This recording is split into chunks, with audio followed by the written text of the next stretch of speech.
everybody. I'm Karen Hartglass. You are listening to It's All About Food. Thanks for joining me today. We're going to be talking about a hot topic. Excuse my puns. I will be probably throwing them in a lot today. But I am here with Dr. Shilpa Ravella, who is the author of a new book, Silent Fire. Shilpa Ravella is a gastroenterologist with expertise in nutrition and an assistant professor of medicine at Columbia University Medical Center. Her writing has appeared in The Atlantic, New York Magazine, Slate, and USA Today, among other publications. She lives in New York City. Welcome to It's All About Food. Thank you so much, Karen. It's a pleasure to be here. Well, I love reading books by medical doctors who know something about nutrition. And for a long time, there weren't many. I think fortunately, there are more and more medical doctors that are interested in nutrition. And I think we're learning that there's a movement to get nutrition questions on the medical exam so that nutrition will be taught in medical schools, but it's a work in progress. I'm just glad that you are interested in nutrition. Thank you so much. And yes, I think hopefully one day we will see some nutrition questions on the medical exams. It's an important part of practice for any physician. I know that when I went to look for a primary care physician in New York City, my requirement amongst the information that was available in the networks that I was looking in was somebody that was interested in preventative medicine. And nutrition is a big part of that. Absolutely. Completely agree. Okay. So your expertise as a gastroenterologist, you're involved with the gut. And we're learning more and more how nutrition plays a big part. Surprise. You wrote this book, and I think anyone that reads this book will know that you are a very good writer and storyteller. Oh, thank you so much. My question is, who is this book for? I think the book really is for anyone who wants to garner a deeper understanding of inflammation. I feel like it's a word that has been around for a very long time. We've been talking about inflammation and anti-inflammatory diets for probably decades or even more. And I think the book is for anyone who really wants to understand these topics and also understand them in a historical context and empower themselves to take control of their own health. As I said, this is a hot topic. So anything related to the gut is a hot topic. And your book is about inflammation, which we're discovering is like a significant cause of most chronic diseases today. So can you tell me just brief, because we have a lot to talk about, what inflammation is and a little of its history? Sure. Well, inflammation is actually an ancestral force. It evolved to fight things like pathogens and poisons and traumas, all of these things that ancient human beings routinely succumb to. So, for example, when you stub your toe and you see redness, heat, swelling, and pain, those are the cardinal signs of inflammation that the ancients saw and recorded. And those are the manifestations of a variety of things going on in your body, like blood flow increasing, fluid and protein leaking out of blood vessels, immune cells rushing to the area to help heal the trauma. So that's acute inflammation. And what we're finding now is that inflammation also has a price, a biological price, so to speak. And this means that we've evolved this robust inflammatory response, but it can also harm our own bodies in certain ways. And we're familiar with autoimmune disorders like rheumatoid arthritis, where we have inflamed joints, and lupus, for example, where we have skin rashes, or inflammatory bowel disease, where patients come in with a variety of GI complaints. And those are autoimmune disorders that we are familiar with, in which inflammation plays a part, chronic inflammation. And more recently in the medical literature, there's been this emerging idea of hidden inflammation or low-level chronic inflammation. And the salient unifying thread of this type of inflammation is that we are not routinely used to diagnosing or treating this type of inflammation. And it is a type of inflammation that's associated with our most pressing chronic disorders today, including heart disease, cancer, obesity, diabetes, neurodegenerative disorders. So it affects the majority of Americans, I would say. Mm. I always like to do twists on funny lines, and I'm thinking, are you good inflammation or are you bad inflammation? Because inflammation serves a purpose, but as you've explained, it can really get out of control and be very problematic. Exactly. Now, what's wonderful about your book is the storytelling and the history. And really quite fascinating to read how we've gotten to where we are today. And I know that today is going to change quite a bit from tomorrow because we're constantly learning. But it's really fascinating to read about scientists and doctors who come up with these ideas. And especially 100, 200, how many years ago when we didn't have the tools that we have today, how they came up with these ideas that some of them actually turned out to be on the right path. Absolutely. I think it's quite amazing, actually, how prescient some of these scientists were in their own time. And in fact, when you look at Rudolf Virchow, who is a 19th century physician, he was formulating some of his theories on inflammation at a time when we were still applying leeches to the skin as treatment and doing bloodletting, and at a time when the humoral theory was very popular. And this is a theory that told us that our bodies are dominated by a quartet of liquids called humors, and any imbalance in these liquids was responsible for all disease. So that prevailed for quite some time. But Virchow was on the path to a better understanding inflammation, and he was really one of the first scientists to see inflammation in ways that had previously been unseen. The ancients were able to see the visible signs of inflammation, the signs visible to the naked eye, like the redness, heat, swelling, and pain. But Virchow dissected this a bit further, and he looked into the microscopic features of these visible signs. Why is there the redness, heat, swelling, and pain? And he was looking at the increased blood flow and the fluid and protein leaking out of the blood vessels, and the immune cells congregating in those areas. And he posited in his time, and this was in the 19th century, the mid 19th century, he posited that inflammation, a low-level inflammation, was actually a cause of heart disease. And it was a very strange and radical idea for the time. But now in the 21st century, we are realizing that what he said and many of his intuitions back then are actually bearing credence in current day science. It makes you wonder, was he really just open-minded and brilliant and creative, or is there something that we know intuitively in our gut or somewhere about what's going on in our bodies?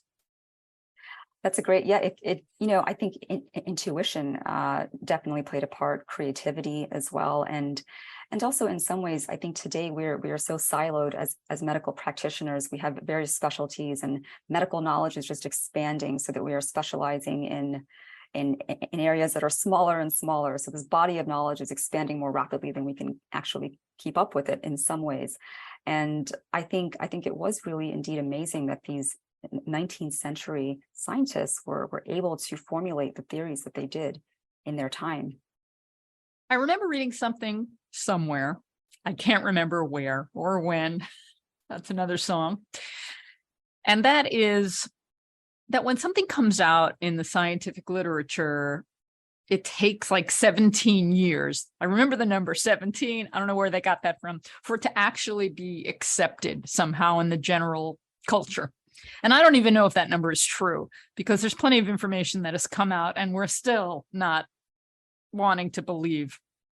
So this information that these people came up with, there's 200 years ago, even today, when somebody comes up with a novel theory, there's so much resistance. And I'm not sure why that is in science and in medicine. And I haven't been to medical school. I don't know if they kind of teach you or trying to indoctrinate you a certain way in some sort of almost religious way to believe in whatever it is they're teaching, so that when something new comes along, it's considered, blasphemy. But we see this and we continue to see it. I completely agree. And I think, a couple of things. One, with inflammation in particular, for a very long time, we understood it as a cause of disease. And I think part of the problem is that it is so omnipresent. It is so pervasive. It's a part of nearly every single disease that we talk about.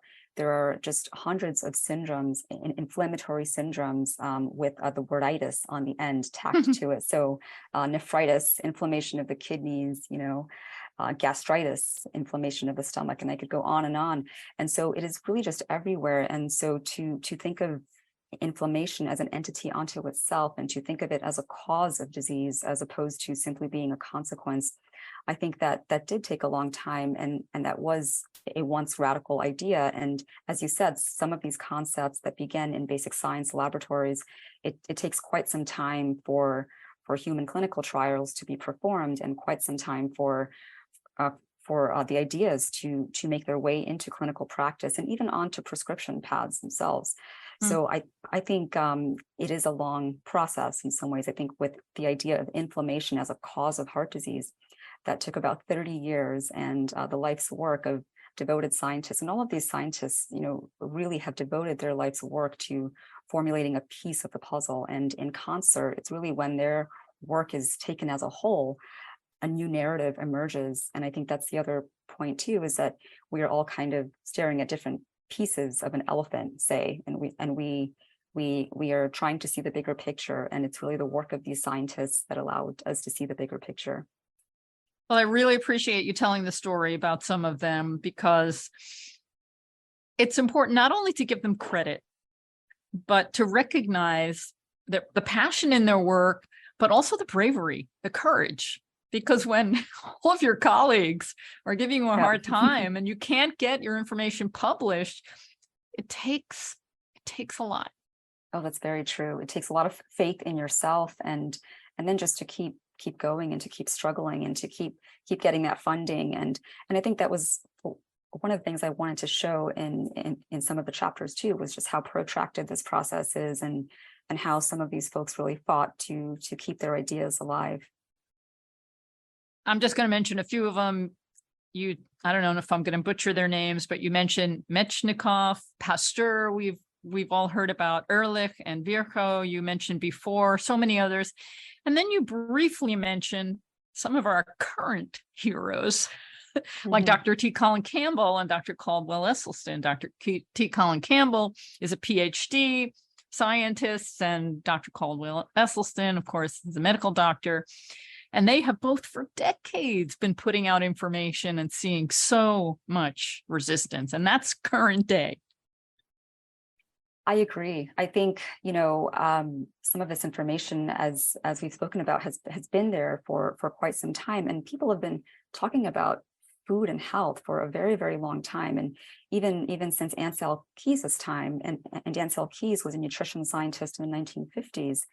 And intuitively, on some level, we've known that there are certain patterns of foods that we should be eating, and certain patterns of foods that we should be avoiding. But I think part of the problem has been that nutrition science historically has been challenging to conduct, and also challenging to interpret. So there's this idea that if we don't have, dozens and dozens of randomized controlled trials for every single nutritional query that we have, then all of the science is pretty much worthless. And I think what we do need to do is to take all of the science that we have in concert. So that means the observational studies that we have, large-scale observational studies, the randomized controlled trials in nutrition science, because they do exist. Also, the anecdotal evidence that we have, just looking at human populations around the world through the ages, looking at how certain foods can affect our gut microbes, placing nutrition science in an evolutionary context as well. When we take in all of that information in concert, we really do have a very compelling evidence-based story. And part of the problem with accepting that evidence-based story is that it does take time to implement. It's not as easy as prescribing a pill. So it does take some struggle. You just mentioned Ansel Keys. That was one of the things on my list I wanted to talk about, Ansel Keys and his work. Can you briefly describe the work that he did? And then I want to take it a little further. Sure. So Ansel Keys was a nutrition science researcher, and he was a Minnesotan in the 1950s. He noticed that the folks coming into his lab, the Minnesotan businessmen, had very high levels of blood cholesterol and very high levels of heart disease. Now, at the time, elevated blood cholesterol was an accepted risk factor for the development of heart disease. We didn't know so much about how food affected that risk. So Keys wanted to find out what foods could possibly cause blood cholesterol to rise. And he was on sabbatical with his wife in Naples, rural Naples in Italy. And he noticed that there was very little heart disease in Naples. And he noticed that the Neapolitan diet was so profoundly different from the American diet. So they weren't eating a lot of meat, eggs, dairy. They were eating a lot of whole grains, lots of fresh fruits, vegetables, spices, and herbs. And he really started thinking about how diet could potentially affect heart disease. And he launched a large-scale, massive observational study called the 7-country study that looked at diet and disease incidence around several European countries and then also Japan. And he found that the higher the level of saturated fats in one's diet, the higher the blood cholesterol and the higher the risk of heart disease. So saturated fat, it seemed, could elevate blood cholesterol even more than cholesterol in the diet. But I think the 7-country study was really not just about a single nutrient and its association with disease, but something even more profound. This idea that diet could actually influence disease had the potential to, in an era when most diseases were thought to be the consequences of aging. So I think a lot of what Keys did also was to bring this concept of the traditional Mediterranean diet to Americans, this idea of whole grains and fresh fruits and vegetables and all of these different wonderful things he experienced in the Mediterranean to American cuisine. So he popularized that concept. Okay, this was around 70 years ago, not too long ago, but long enough. And we have to give Ansel Keys a lot of credit for being able to do this massive study, because getting information like that is difficult to coordinate, difficult to process, it's expensive. Absolutely. And it was just amazing what he was able to achieve. But at the same time, and you may or may not be aware of this, there are people today that talk about his work and criticize it and say that a lot of it isn't true and it was misinterpreted and misunderstood. And these people, in my opinion, don't understand what was done, don't understand the science, and don't realize that in the last 70 years, a lot more work has been done to reinforce a lot of the things that he came up with. Right. I think there are a lot of revisionist histories that have populated the online spaces, particularly since his death. And I think it's important to take his work not in isolation and not with this idea that there's this isolated study talking about saturated fats and the risk of heart disease, but what's the context in which this study was conducted, and what is it actually trying to say? What's the big picture here? And absolutely, what research has been done since then? What have we come to know since the time of Keys? And we know so much more about food now than we did in the 1950s. The idea of the gut microbiome, in the late 1990s and the early 21st century, research on the gut microbiome has just exploded, and we're learning so much about how food affects our microbes and how our microbes affect disease. And I think Ansel Keys' work has to be taken in that broad context. It might have been a whole chapter, I don't remember. It was a while ago I read your book, but there were perceptions in the past and perceptions now about nutrients and our understanding of health and fat, as you just mentioned with Ansel Keys, saturated fat. One in particular, fat, some time ago was seen as healthy, and extra pounds, you mentioned, was also seen as a good thing. And right. Now we're perceiving something a little different.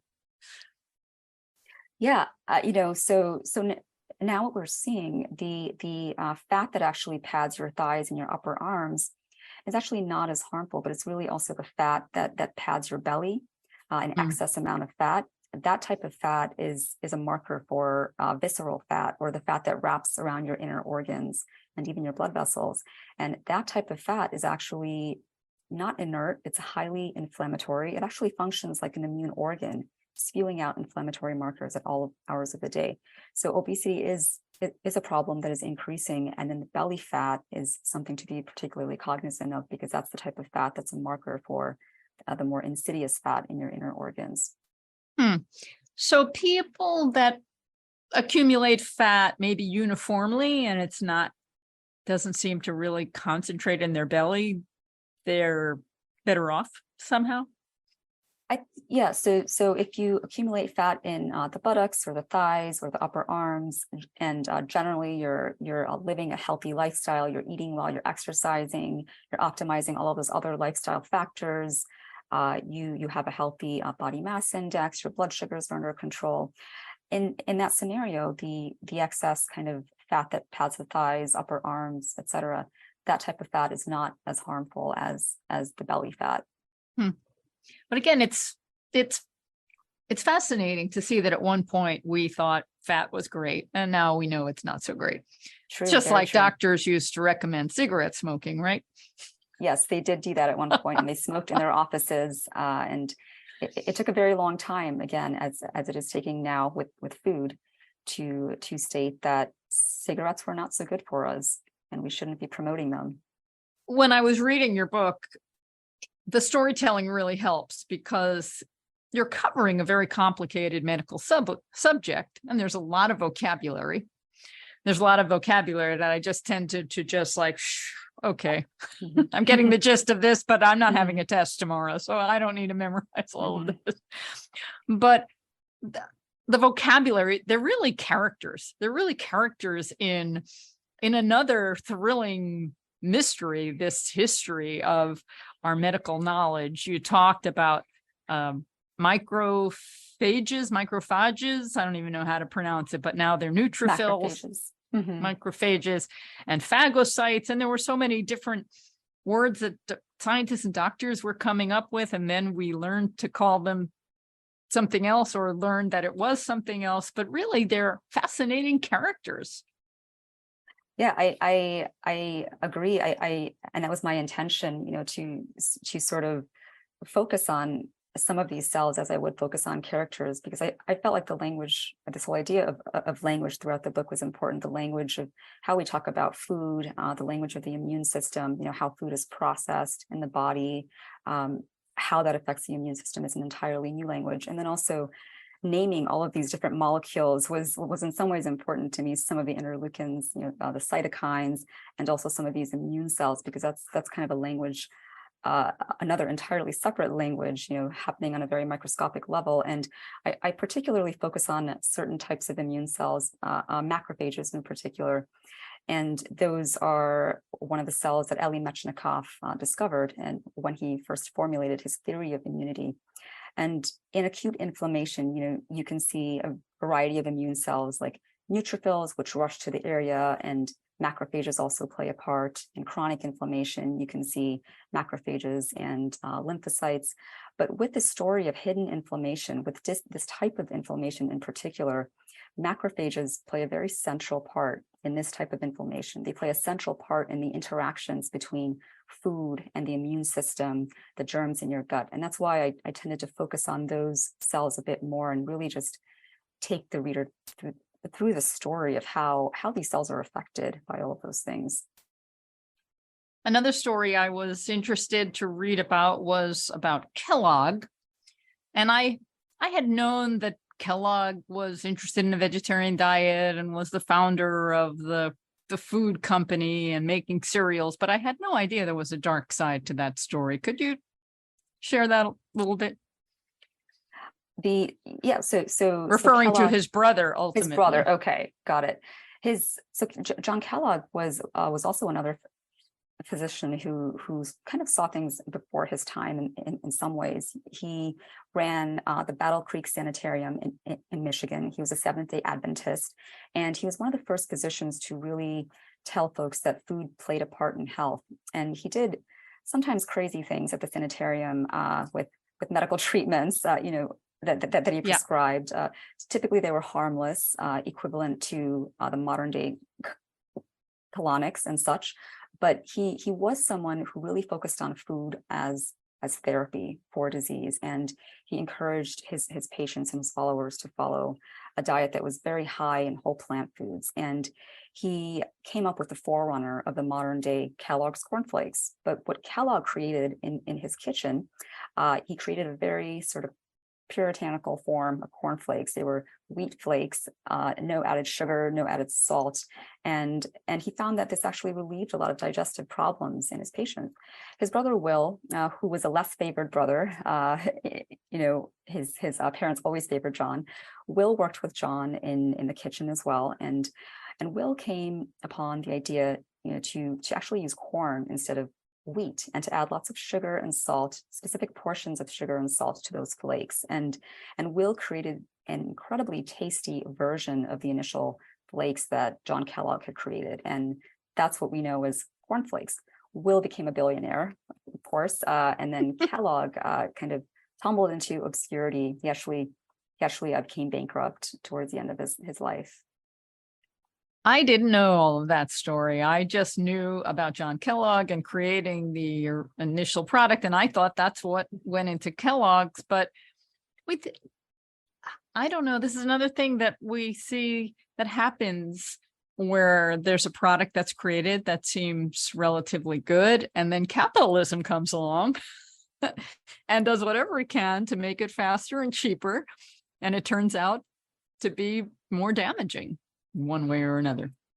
Yeah, and also just trying to manipulate our instinctive tendencies to consume lots of salt, lots of sugar, lots of fat, lots of processed foods. And that theme has kind of played itself out over and over again, where processed food companies are some of the most profitable in the world.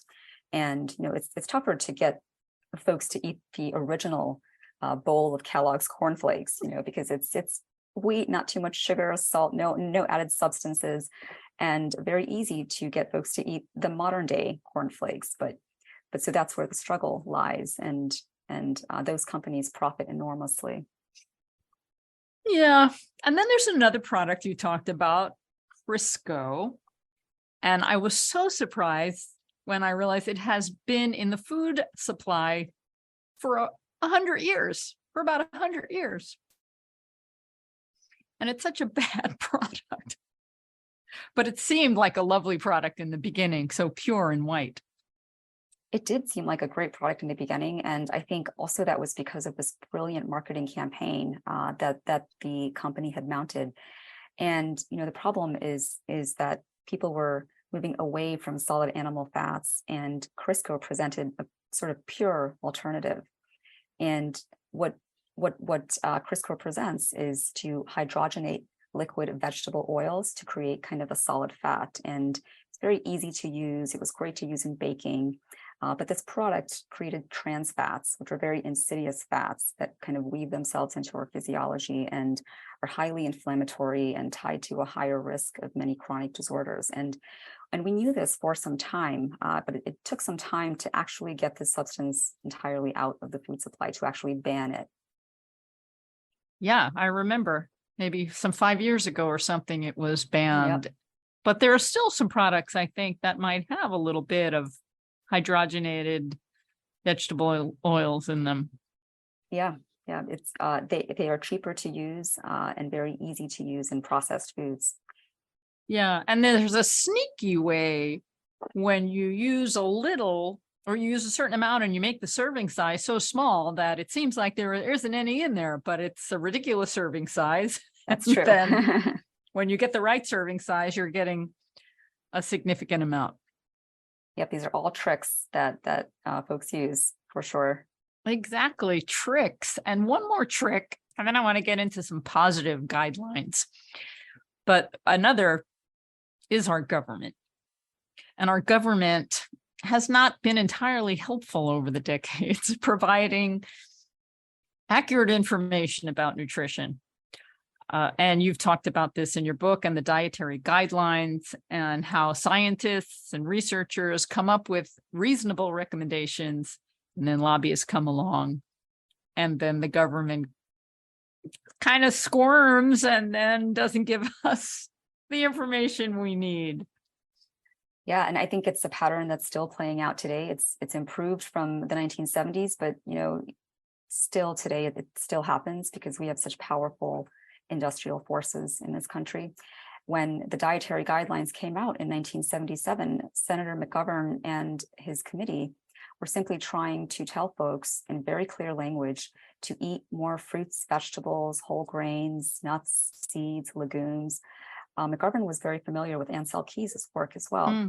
And so that was what they were trying to get people to do. And then they were also trying to get folks to eat less meat, eggs, dairy products.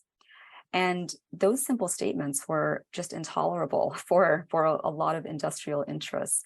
And those statements did not make their way through. The recommendations to decrease eggs and whole milk were dropped.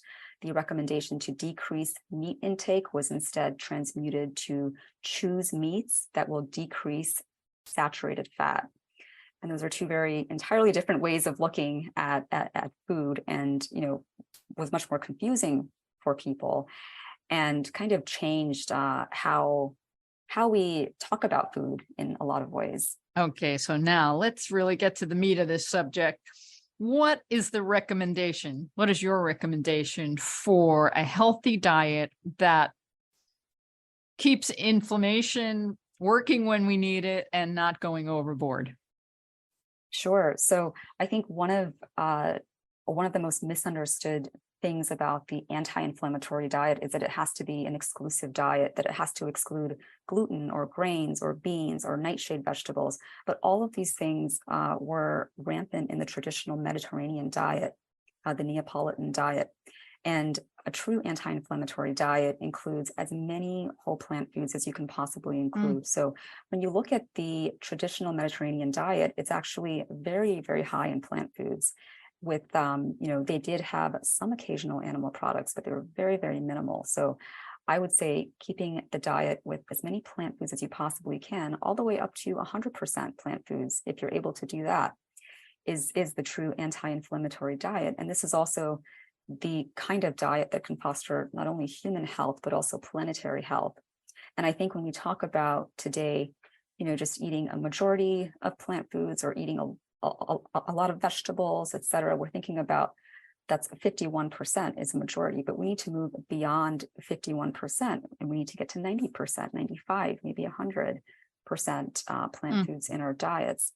And we know that the recommended daily amounts of fiber in this country, 95% of Americans don't even meet those tiny recommendations, and that's for 25 grams for women and 38 grams for men.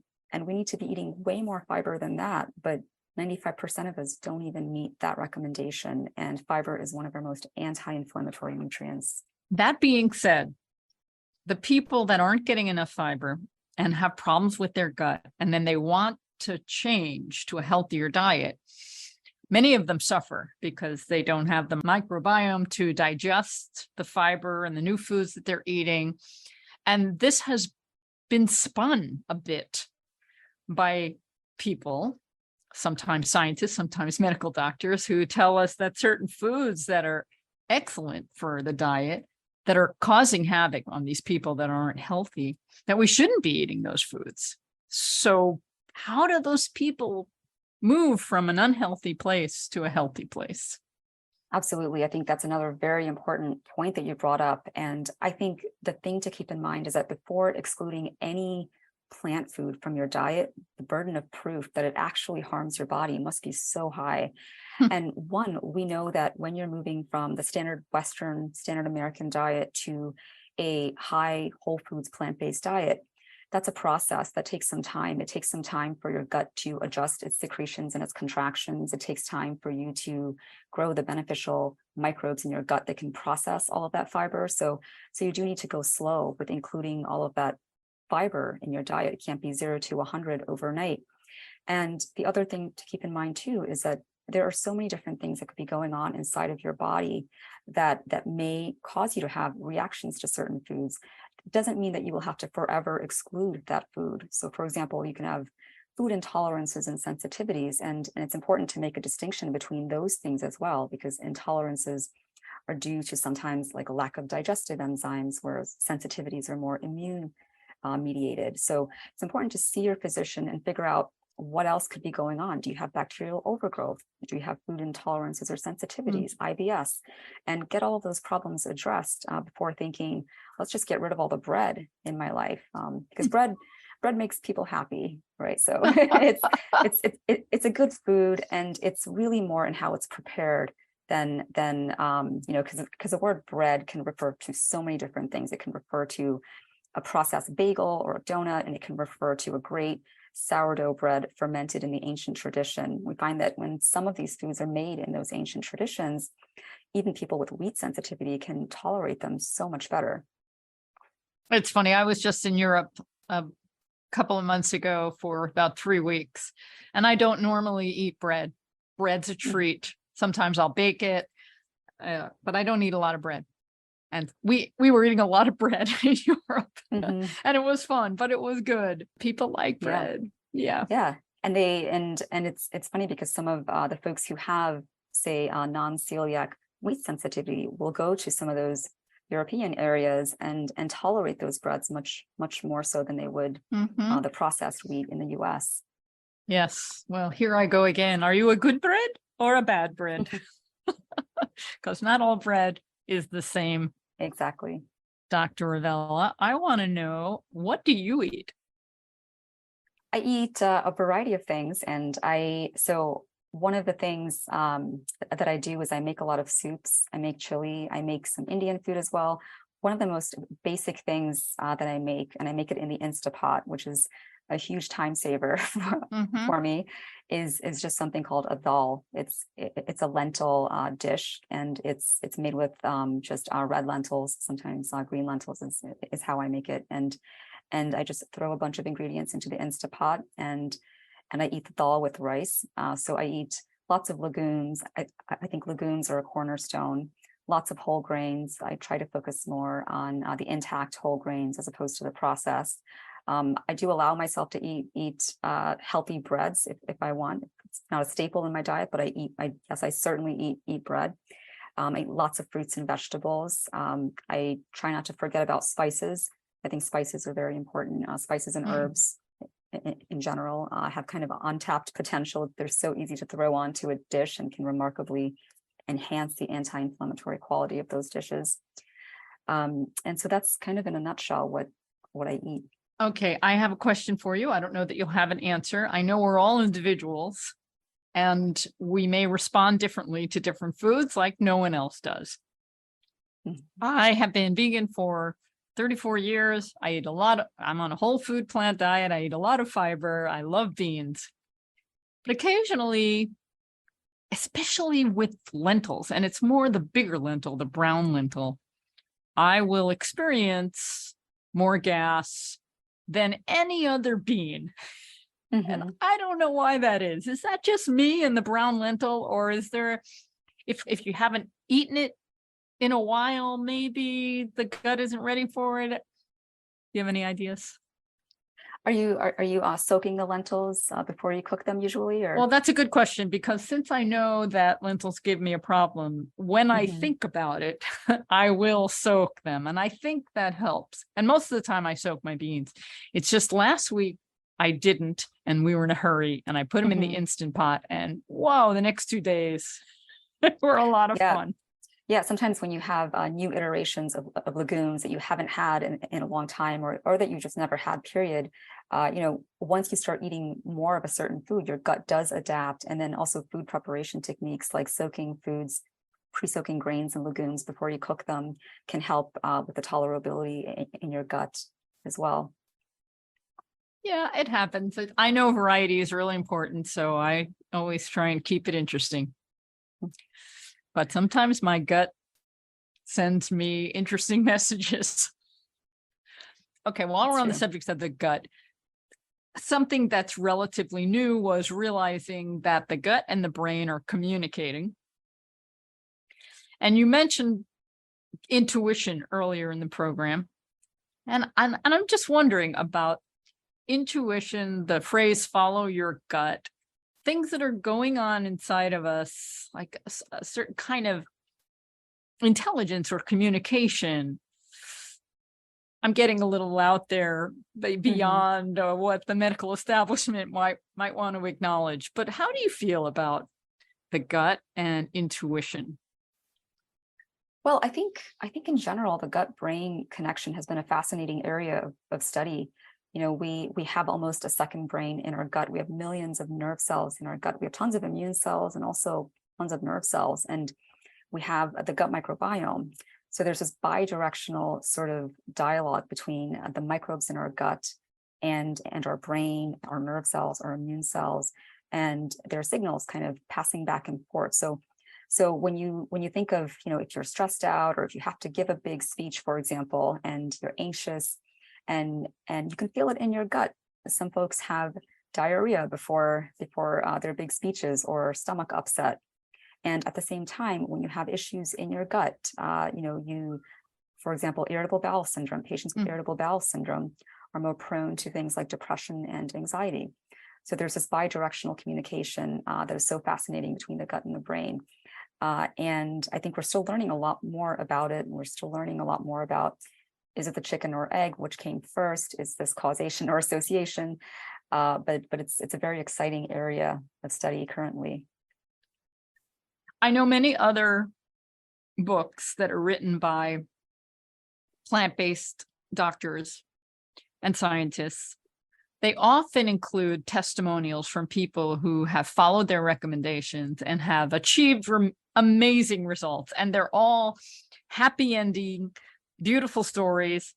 And very often they're real. And there's so many incredible stories about people reversing diabetes in like 10 days, 3 weeks. It's just incredible, and getting off their medication, and people that have had all kinds of heart problems and reverse their symptoms and their health is better. And even with some cancers have been turned around. Just really incredible stories with a healthy diet. And you give some stories in your book, but we don't really find out the ending with some of them. Was this intentional or what was your thinking there and your choices? Well, so first of all, I think, you know, all of those stories that you mentioned are great. And I think, you know, the whole foods plant-based diet absolutely has this immense potential, not only to prevent, but also in many cases to reverse disease. And those testimonials are, you know, just absolutely fantastic. The cases I present in the book, some of those cases are patients who have advanced medical issues. I present patients with organ transplants, patients with short bowel syndrome, where most of their guts are cut out, a patient with an atypical autoimmune disorder. And I wanted to show in these diseases how modern medicine, you know, the potential of modern medicine to alleviate some of these things. And we have amazing drugs and medical therapies and surgeries now. And we have this amazing potential to actually help to heal the human body. But even in these contexts, diet and lifestyle plays an important role. So it doesn't only play an important role in just preventing obesity, diabetes, heart disease, cancers, and, you know, either reversing those diseases in some cases as well, as with diabetes, obesity, and heart disease, but it also plays an important role in how we can adapt to modern medical technology. Because as we age, as modern medicine advances, you know, many of us may have prosthetic joints. Some of us may have organ transplants. Maybe we'll get to prosthetic organ transplants one day. And we are new humans who will be comprised of new materials at some point, should we live long enough and as medical technology advances. And I wanted to show, even in that context, how imperative it is to have this adjunctive treatment, to care about what you eat and how you live your life, not only because you can adapt to these modern medical advances, but also to the changing planet as well. One of the first stories was about your friend. You used not his real name, Jay, And I don't want to talk about all the stories here. I want people to read the Sure. book and read everything about it, but not to give things away, but is Jay okay? I think I'll have to save that story, but I will certainly tell you off the record. Okay, good. But it Because, was a we care about him. yes. Well, thank Yeah. you for caring about Jay, and thank you for bringing up that story, because that was an inspiration for writing the book as well. Was that story one of the inspirations? Okay. I'm just curious, you became a medical doctor, you eat a whole food plant diet. Was your upbringing related in any of this journey that got to where you are today? Well, I grew up in a small Indiana town called Valparaiso, and I ate my mother's cooking whenever I was forced to, because I had to eat healthy at home. And she cooked wonderful things, plant-based foods. But I also grew up, surrounded by fast food, and that was what my friends and I would eat when we had a school holiday. And I also grew up in the public school system. I went to public school until I was 18, and the traditional diet that they served in public schools in Indiana was a very meat-heavy diet. Was filled with dairy and meat and eggs. And I grew up with so many messages, just messages from industry, for example, on what kinds of foods we should be consuming. And I ate quite a lot of unhealthy things during that time. I would go to the county fair and have cotton candy and lots of sugary things, and sugar and salt and fats that we should not be eating in excess, just kind of saturated our foods, and we were very prone to eating in certain ways. Well, the amazing thing about the human body is how quickly it can be forgiving and jump back to excellent health when you start feeding it what it really needs. That's true. We are very resilient. Human bodies are amazingly resilient, and that's very true. Okay, one last question. I'm just curious about you and your work. You're at Columbia University and you teach, and I'm curious about the university's thoughts on the diet that you promote and your students' reactions to what you tell them regarding diet. I think there are so many more students and physicians now than there ever were in the past who are interested in diet and who are interested in whole foods, plant-based medicine. And I think there's really been a movement that's been growing, at least for the past couple of decades. And I know we've been talking about this, scientists have been talking about this for quite some time, but I do feel like it's become more and more in the public conscience, also because of issues like climate change and pandemics, et cetera, and this urgent, pressing need to adapt to our environment, to eat a certain way, not only because we want to maintain our own health and prevent disease, but also maintain the health of the planet and of those we love. And I feel like the university setting has definitely been a very positive one in which to promote these ideas. Well, I have enjoyed talking with you. I've enjoyed reading A Silent Fire and learning more about inflammation and history. So thank you for writing that. And thank you for talking with me today. Anything you want to add before I let you go? Thank you so much for having me today. It's been wonderful talking with you, and I hope that readers do find some value in the book and are able to advocate for their own health. Thank you. That was Dr. Shilpa Ravella, author of A Silent Fire. It's a different sort of book written by a medical doctor about a medical subject. You get lots of great scientific information, you get history, and you get some wonderful storytelling.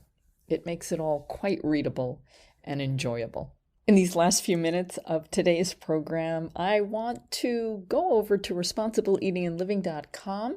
That's the nonprofit that I founded with my partner, Gary DeMattei, back in 2011. That's when we launched officially. We mentioned some weeks ago that we were blogging about our 25-day magical European tour. I have posted 15 of the 25 days. I hope you get a chance to check it out. Another thing we like to do at Responsible Eating and Living is cook and create recipes. And we continually post new recipes, share new recipes, update recipes. I'm always trying old recipes, updating them, improving them. If you've tried any of them, if you have any questions about them or suggestions, this is a community and we are here for you. And I hope that you would share what you found about any of them. And the thing about recipes, in some ways it's an art, cooking. I believe everyone can cook and everyone can prepare wonderful, nutritious, delicious dishes. But recipes are not going to turn out exactly the same every time and in everyone's kitchens all around the world. Some of the challenges with baking, for example, depend on the flours you use. And you know, I'm kind of nutty about flours, no pun intended. I've been grinding my own now for some time, and it definitely changes the way the flours respond in recipes. But baking and particularly flours depend on moisture and temperature, and depending on how fresh your grains are, when they were harvested, when they were distributed, when they were milled, if they were milled or if you were milling them, really changes how they're going to react in any dish. So I'm making a disclaimer of some sort saying that the quantities that are recommended in our recipes or in any recipe may not work for you based on the conditions in your particular home. Now, some people tend towards using weight measurements rather than volume measurements because weight measurements tend to be more exact. And I don't do that. I don't do that often. We have a scale we could measure, but I go towards volume. I'll admit, it's easier for me. So that adds a level of inaccuracy. And if you wanted more precision, recipes with weight measurements might add that precision, but still the atmospheric pressure, the temperature, the humidity, all of that plays into what's going to happen when you bake. So if you are frustrated or if you have any problems, don't dismay, don't give up. Just get to know your environment. And if you've tried something and it hasn't worked out, I hope that you would email me at info@realmeals.org. I'd be delighted to get you more comfortable in your kitchen with the foods that you want to make. One of my goals has always been, aside from making everyone vegan, is for everyone to have the dishes that they love. And if that means making lots of substitutions from an original family recipe, traditional recipe that isn't vegan, and making it vegan and making it as you remember it, I want to help with that. Now, I always add a few levels because that's just who I am. I like taking traditional recipes, not only making them vegan, but making them better, keeping them tasty and delicious, but accommodating a new level of taste based on your own knowledge of nutrition. I used to eat plenty of foods that were really oily or full of fat and salty and sugared, and I've changed my taste buds. I've recalibrated to appreciate foods that are naturally sweet and have natural flavors from herbs and spices and the freshness of the foods without having to add additional salt or maybe adding just a tiny little bit, far less than you find in most processed foods, industrial foods, restaurant foods, and recommended in recipes. And then when it comes to oil, I'm sure many of you have noticed if you have reduced the amount of oil and fat in your diet, when you eat something that is normal, I put air quotes around normal, you'll taste it. You'll taste that oiliness. Now, some people still like it. I personally don't. So here I am creating recipes and kind of upgrading them as we go along. And one recent example, we created a recipe some years ago called an apricot Danish. And Gary had a memory of the Acme Bakery in Berkeley, California, years ago. And they used to make all kinds of specialty items before they were a big, giant company that distributed all kinds of bread products to local stores and shipped things around. And they had this apricot Danish that he remembered. He talked about it. We worked on it together and we created this recipe. And we've only made it a few times, but it had a special place in my memory because there was something really lovely about it. The Danish part of it, the way we made it, was like a bread. It had a bready feel to it, not sweet. And the topping was made of apricots and sauteed and softened until they were nice and gooey. So I made it again. And this time I did some slight modifications. Originally, I added 2 tablespoons of oil into the bread dough. And I'm not sure why I did that back then, but I accidentally, and this is honest, I accidentally left it out. I just didn't see it. I skipped the line. And when I made it, it was fine. It was great. I didn't need it, so I removed it. I've also been playing with different flours. So I used the current real flour gluten-free mix, which is oat, millet, and garbanzo bean flours. I did add xanthan gum this time, and you probably know that I'm trying to leave out baking powder and baking soda and all kinds of things. I haven't tried it yet without xanthan gum, but I think the gum gives the texture that I'm looking for in this particular recipe. I'm going to try it again without, and I'll let you know how it goes. But right now, it was pretty awesome. And as I upgrade or improve upon or just modify these recipes to my liking, I try to add tips in there with managing flours, for example, and what to do if the flour is too sticky or if the flour is too dry so that you get the texture you need. I'm not saying this is an easy recipe. It's not hard, but it has some steps. It does take time. I think it could be fun to make with children, for example, because there's a part where you make the dough and you roll it and then you roll it into like a snail form and then you dip it in the nuts and cinnamon, and that could be fun for kids to do. And it doesn't take very long. I'm just, once again, qualifying. If you're interested, I recommend trying this recipe, apricot Danish, and it's at responsibleeatingangliving.com, and I will link it to this podcast.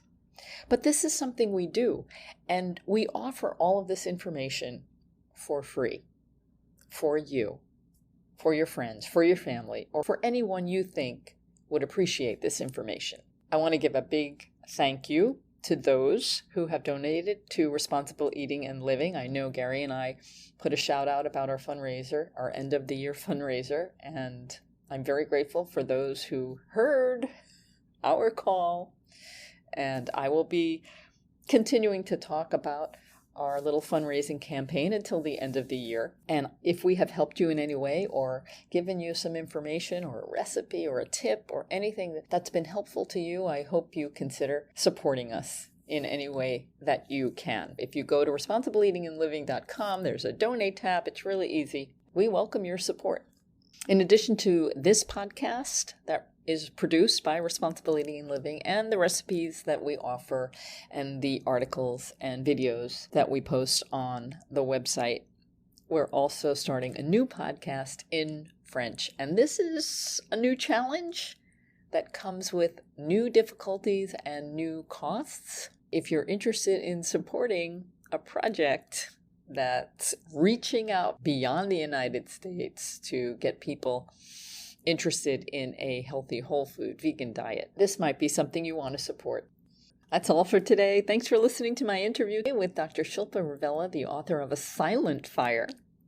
Thanks for listening to this podcast. It's all about food and for supporting responsible eating and living worldwide. I can't say thank you enough. Thank you for being there. It means so much. Have a delicious week, everybody.